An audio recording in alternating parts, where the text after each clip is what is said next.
तवज्जो है। कैसे पता चला? फरमाती जब मेरा लाल आया ना, अब्दुल मुत्तलिब कहने लगे मैं तो तवाफ में था, मैंने कहा या अल्लाह बेटा इतना शान वाला है, दाया कहां से लाऊंगा? आवाज आई अब्दुल मुत्तलिब महबूब भी हमारा, दाया हम ही भेजेंगे, लेकिन याद रखना दाया का इंतखाब हम कर चुके, नाम हलीमा है, कबीले बनु साद की है। कहते घर कच्चा है लेकिन ईमान बड़ा पक्का है। जो आएगी महबूब को लेने उसका घर कच्चा होगा लेकिन ईमान बड़ा पक्का है। का बस तेरा ये इंतजार था। हजरत हलीमा कहती फिर मैं सोचने लगी लगता है किस्मत बदल गई। मैंने कहा आमीना बेटा तो दिखा। कहती मुझे इशारा किया ना हजरत आमीना ने, वो पालने में लेटा। कहती मैं गई, हुजूर पालने में थे, हरे रंग का कपड़ा पड़ा था, मैंने आहिस्ता से हुजूर के चेहरे से कपड़ा सरकाया। कहती बस क्या था, हुजूर के चेहरे पे नजर पड़ी, मैं तो हुजूर को दिल हार बैठी, पहली नजर में दिल हार बैठी। फरमाती मुझसे बर्दाश्त ना हुआ, मैंने हुजूर को जगाना चाहा। फरमाती मैंने हाथ रखा ना, हुजूर ने आंख खोली नहीं, मुस्कुराना पहले शुरू कर दिया था। बेशक सुभान अल्लाह। हुजूर जान गए जिसका इंतजार था वो आ चुकी है। फरमाती हुजूर मुस्कुराए, आंखें खोली, मैं बर्दाश्त न कर सकी, मैंने जल्दी से हाथ बढ़ा के सीने से लगाया। कहते बस हुजूर का सीने से लगना था, मेरी भूख भी खत्म हो गई, मेरे दुख भी खत्म हो गए। सुभान अल्लाह। लेकिन जब मैंने हुजूर को लिया फिर मैं देखती रही। आमीना कहने लगी हलीमा जरा बैठ, अब तुझे बताऊं ये बच्चा कौन है, ये बच्चा कौन है। कहने लगी मैं बैठ गई। हजरत आमीना ने पैदाइश की वक्त की सारी बरकत वाली बातें बता दी। फिर उसके बाद फरमाने लगी अब बता इस बच्चे की परवरिश का क्या लेगी। इतना कहा हजरत हलीमा रोने लग गई। कहने लगी आमीना ये ना कह कि मैं क्या लूंगी, बस ये बता ये बच्चा देना है कि नहीं देना है। कहा अगर ना दूं तो। कहने लगी फिर इतनी मेहरबानी करना, इस बच्चे को मुझे खादिमा बना के अपने दरवाजे पर रहने की इजाजत दे देना। कहा क्यों? कभी इस बच्चे से दूर नहीं जा सकती। हजरत आमीना ने हुजूर को हजरत हलीमा के हवाले किया। बात लंबी है, कैसे कैसे हवाले किया। फिर जब लेके चली ना तो हजरत हलीमा सोचने लगी बच्चा इतनी शान वाला है तो क्यों ना रब को सजदे करके चली जाए, क्यों ना रब के घर का तवाफ करें शुक्रिया में। ये सोच कर के हरम शरीफ में आई। सवारी भी वहीं बैठी थी। कहती मैं हुजूर को लेकर हरम शरीफ में आई, मैं काबे का तवाफ करने लगी। काबे का तवाफ करके मैं बैठी ना तो मेरे दिल में था कि मैं हजर अस्वद को चूमूं, तो भीड़ बहुत थी। मैंने सोचा कुछ लोग कम होंगे तब हजर अस्वद चूमूंगी। कहने लगी मैं कुछ देर दूर बैठी। कहती जब मैं बैठी ना हजर अस्वद अपनी जगह से उखड़ा, अपनी जगह से उखड़ा और हुजूर के होठों को आके चूमने लग जाता है। ये आला हजरत नहीं कह रहे हैं, ये नबी की दूध पिलाने वाली अम्मी बता रही है। कहती अपनी जगह से हजर अस्वद उठा, उखड़ने के बाद मेरे मुस्तफा के लब चूमने लगा। कहती हैरत थी, सारे लोग हजर अस्वद के पीछे थे, हजर अस्वद मेरे बेटे के पीछे सुभान अल्लाह सुभान अल्लाह, जिंदाबाद जिंदाबाद। मैंने हुजूर को लिया और कहती मैं अपनी सवारी की तरफ गई। मैं सवारी पे जाके बैठी तो मेरे शोहर ने सोचा कि बच्चा छोटा है, हलीमा तुम पीछे बैठो मैं आगे बैठ जाता हूँ। हारिस आगे बैठे अपने बेटे को लेकर, हलीमा पीछे बैठी हुजूर को लेकर। लेकिन सवारी जब ना उठी ना हारिस ने मारना शुरू कर दिया। उधर पोता जा रहा था तो अब्दुल मुत्तलिब भी आ गए।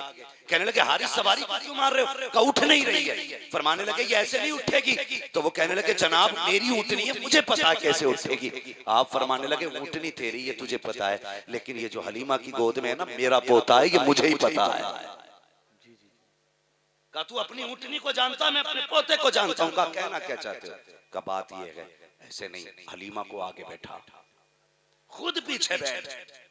हजरत हलीमा हुजूर को लेके आगे बैठी, इशारा भी करना नहीं पड़ा, ऊँटनी उठ के खुद ब खुद खड़ी हो गई। सुभान अल्लाह। हाँ आगे बैठी। और अब हजरत हलीमा सादिया कहती जैसी मैं हुजूर को लेके बैठी ना तो वो जो था ना मैंने रस्सी पकड़ ली और हुजूर ने मेरे हाथ के ऊपर रस्सी पकड़ ली। कहती मैंने तो छुड़ाई रस्सी कि बेटे का हाथ नरम है कहीं फांस न लग जाए, रस्सी मजबूत। कहती हुजूर से एक बार छुड़ाई, फिर पकड़ी, फिर छुड़ाई। कहते तीसरी बार छुड़ाई ना तो हुजूर ने मेरी तरफ निगाह डाली। कहती मैं हुजूर की नबुव्वत वाली निगाह बर्दाश्त ना कर सकी। कहते जलाल था उस वक्त भी। कहते मैंने रस्सी छोड़ दी, मुझे पता नहीं था, अल्लाह अकबर, मुझे पता नहीं था कि हुजूर ने रस्सी क्यों पकड़ी है, हुजूर ने रस्सी क्यों पकड़ी है। कहती मैंने छुटाई लेकिन हुजूर कुछ और कह रहे थे। कहा जब हुजूर ने रस्सी पकड़ी ऊँटनी उठ के खड़ी हुई ना तब पता चला गोया मुस्तफा कह रहे थे अम्मी अब ये नकेल मेरे हाथ में दे दे, सिर्फ सवारी चलानी नहीं है बल्कि जिनसे पीछे रह गई है उनसे भी आगे लेके जाना है। कहा मुस्तफा ने रस्सी पकड़ी, अब ऊँटनी ऐसे चल रही थी जैसे हवाओं से बातें कर रही हो। कहा जो पहले गई थी पीछे रह गई, उन्होंने जाते देखा। कहा हलीमा सवार सवारी बदल दी है। मैंने कहा नहीं, सवारी नहीं बदली, अलबत्ता सवार बदल गया। सुभान अल्लाह, जिंदाबाद जिंदाबाद, सुभान अल्लाह, सुभान अल्लाह, माशाअल्लाह। कहते सवारी नहीं, सवार बदल दिया। क्या लाइए था जिसे सब छोड़ के आए, मैं उसे लेके आया। सुभान अल्लाह। हाँ, बात लंबी होगी। हजरत अलीमा सादिया हुजूर को घर ले आई। जब घर ले आई, और एक बात और बता दूं, कुछ लोगों को हरे झंडे से पेट में दर्द होता है। किस चीज से? बोलो। अगर हरे रंग से इतनी नफरत है तो फिर दुनिया में रहना ही छोड़ दो। हाँ, हरे रंग से नफरत छोड़ो या फिर दुनिया ही छोड़ो, ये सच्ची बात है। हजरत हलीमा सादिया कहती, कहत का आलम ये था कि कहीं हरियाली नहीं थी, लेकिन जिस सवारी पे हुजूर बैठे थे, कहते जहां ऊंटनी के कदम पड़ते थे वो जंगल हरा हो जाता था। सुभान अल्लाह। लोग एक झंडे की बात करते हैं, उसने जंगल हरे कर डाले। जहां पैर पड़ता घास उगाती। औरतें कहने लगी हलीमा क्या लाई है? का बस लाल लेके आई। फरमाती मैं घर लेके आ गई। घरों में चिराग भी नहीं जलते थे, का मेरे में भी नहीं जलता था। का जब से हुजूर आए फिर मुझे जलाने की जरूरत ही नहीं पड़ी। फरमाती कभी मेरे घर में अंधेरा होता ना और मुझे अंदर का काम होता तो चिराग नहीं लेके जाती, हुजूर को गोद में उठा के कमरे में ले जाती। कहते हैं हुजूर के चेहरे से कपड़ा हटाती थी, पूरा कमरा रोशन हो जाता। सुभान अल्लाह, सुभान अल्लाह। ये अब भी कह रहा है मेरी तरह है। ये मनहूस पैदा हो जाए तो घर में बदबू, जिस मोहल्ले में रहने लगे गलियां बदबूदार हो जाएं। मेरे हुजूर की बरकत देख। हजरत हलीमा कहती अंदर लेके जाती तो चिराग नहीं, हुजूर के चेहरे से रोशनी हो जाती। औरतें कहने लगी हलीमा बड़ी गरीब थी तू, अब कितने पैसे लेके आई है मक्के से, चिराग ही नहीं बुझाती है। कहने लगी मैं जलाती ही नहीं। कि गलत झूठ बोल रही हो? का झूठ भी नहीं बोलती। कहने लगे चलो ऐसा, हलीमा को रंगे हाथों पकड़ेंगे। अगले दिन रात में ना औरतें इकट्ठी होके आ गई कि चलो चलो चलो, वो देखो चिराग जल रहा है हलीमा के घर में। इकट्ठी हुई, देखो अब दिखाएंगे, तू मना कर रही थी ये चिराग जल रहा है। आई दरवाजा खटखटाया। हज़रत हलीमा थी गरीब, कर्जा था लोगों का। हारिस कहने लगा हलीमा लगता है कोई कर्जा लेने आया होगा इतनी रात को, तुम जाओ ना। बाहर हज़रत हलीमा आई बड़ी गर्दन झुका के। औरतों की भीड़ देखी, कहने लगी क्या बात है, खैर तो है? कहने लगे हलीमा तेरी चोरी पकड़ ली। का क्या बात? का तू कहती चिराग नहीं जलाती, आज हम तुझे दिखाने आए कि तेरे घर में चिराग जल रहा है। हजरत हलीमा कहती मैंने इतना सुना ना मेरे डर खत्म हो गए, फिर तो मैं ऐसे खड़ी हो गई। कहने लगे चिराग दिखाओ, आओ लाओ ना। अंदर लेके आई बुला के, का दिखाओ। सब में घूमा कहीं चिराग नहीं। का ये उजाला कहाँ का है? फरमाती हुजूर के पालने के पास हजरत हलीमा लाई। कहती जब चेहरे से आपके कपड़ा हटाया ना, औरतें कहती ऐसा नूर निकल रहा था, ऐसा लग रहा था जैसे 70,000 चांद हुजूर के पालने में चमकने लग गए। इतना खूबसूरत चेहरा। ये इंसानों के हुजूर को नहीं पहचान पाए। हजरत हलीमा के घर में 7 बकरियां थी जब हुजूर आए हैं। कुछ दिन ठहरे के 700 बकरियां हो गई। कितनी? सारे बोले कितनी? 700 बकरियां।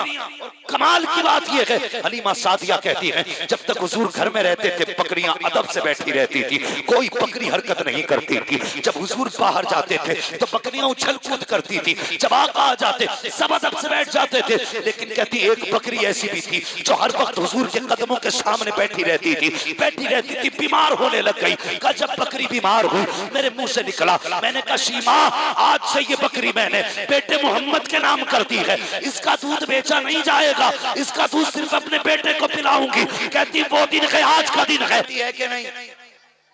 बहन है कुछ भी ना, माँ तो है। सारे लोग माँ वाले ना, कोई बंदा ऐसा नहीं जो बगैर माँ के आया हो।